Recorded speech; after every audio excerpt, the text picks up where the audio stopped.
Meus amigos, estamos terminando o ano, né? 2019. Que ano bonito, passou rápido. E que o ano 2020 seja muito abençoado para você.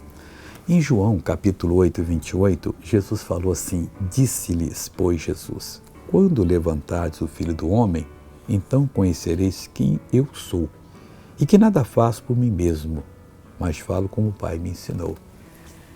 Posso dar um conselho, se for possível? Proponha a Deus ter Jesus levantado na sua vida durante os 365, acho que é bissexto, né? 366, não é bissexto, dias do ano que vem, porque você vai ser uma pessoa abençoada. E escreva que isso vai acontecer com você, levantando Jesus como Senhor, crendo nele como Ele é, e agindo em nome dele, você será bem-sucedido.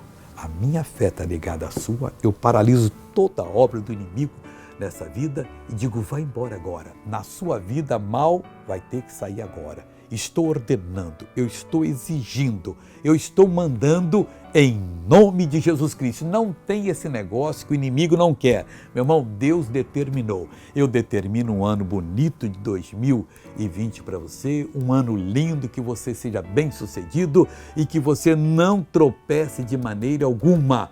E seja bissexto esse ano, você vai ser uma pessoa que vai ser levada à potência que Deus quiser e sucesso para você. Deus abençoe em nome de Jesus e até a próxima, para a glória de Deus.